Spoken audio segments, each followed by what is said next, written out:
kind of in conversation with God. I don't know why I'm so tearful today, but anyway. Maybe it's because of what God's doing in my life. But in this week, I've been really struggling with Andrew's death. More than I think he would realize. And one of the things that the Lord's really been impressing upon my heart is the pride of my heart. The pride of my heart. And I realized how pride shows up. And it shows up in a weird way sometimes when you don't even know that you've got it. And the one way it showed up in my life is being so self-absorbed. And I've been so self-absorbed in my work. I've been so self-absorbed in trying to make finances and keep this place going, keeping the things going that Rob and I are involved with, and not actually being in a heart of gratitude. And the Lord's really been sharing with me how my life would look different if I focused on His heartbeat for others and focused less upon what I needed and what I wanted and how I need to do things. And I just want to read something that I got from Peter. And I just want to go back. So as I was going through this, I was sitting here one morning because the internet wasn't working, so that was also a part of my frustration. And so in my frustration, God was showing me that there was more pride because I was complaining to Rob about some of our staff and how they were frustrating me and that work wasn't being done and my girls weren't doing stuff like I needed. And then my window faces the garden. So I can see my gardeners working and not working, and that frustrates me while I'm trying to work. And I mimicked one of the workers. Cassius, remember that night? And I want to ask for forgiveness because I was making fun of somebody else not working and making a judgment again, putting myself above somebody else. And the Lord just really convicted me.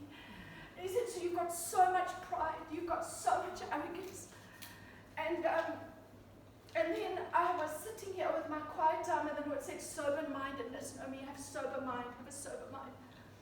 And then my friend from South Africa, close prayer partner of mine, phoned me, and she's told me about pride. And it's like, what?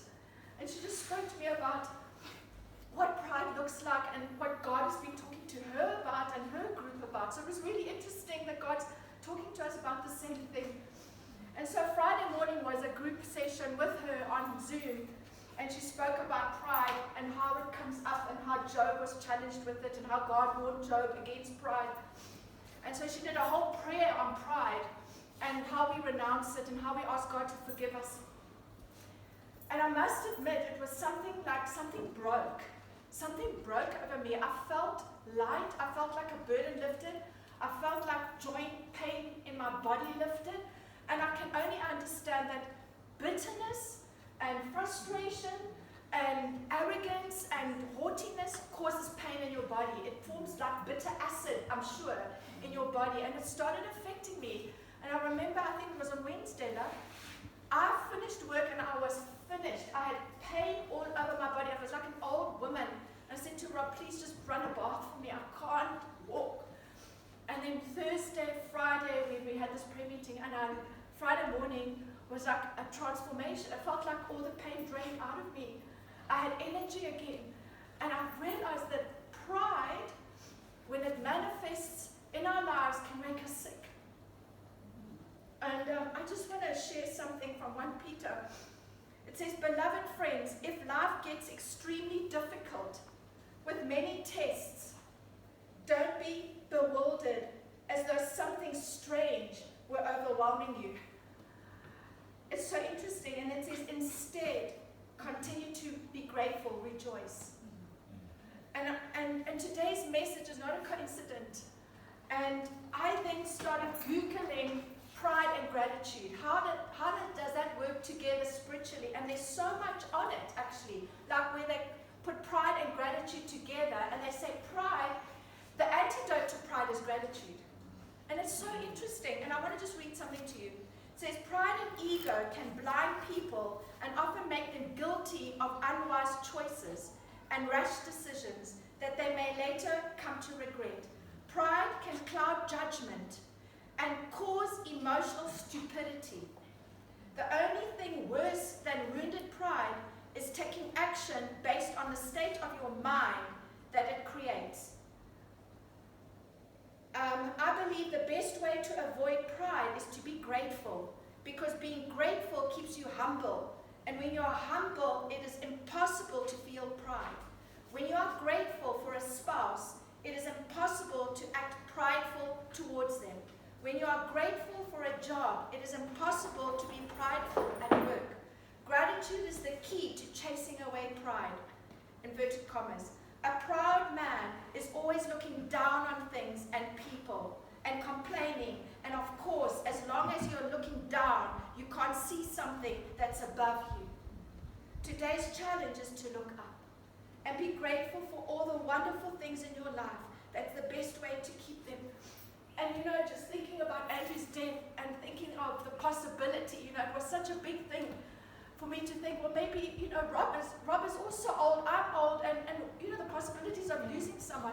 And have I been grateful to Rob? Have I been sharing how grateful I am to all the little things he does and how we miss these opportunities?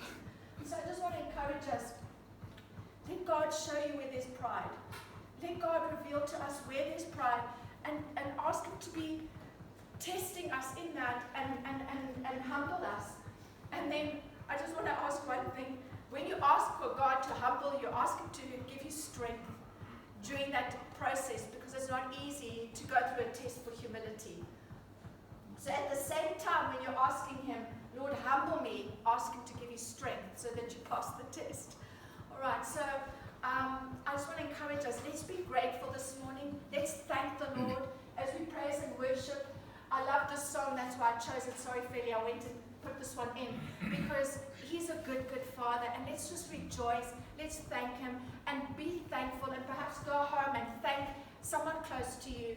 Maybe send them a text and just encourage them and be grateful today. And speaking the name of Jesus over every situation is such a powerful antidote, because you understand that He who is in you is greater than any judgment, any depression, any difficulty that you might be facing. All right, so let's stand up. I know it was a bad, sad, but it's also an important and yet a rejoicing message.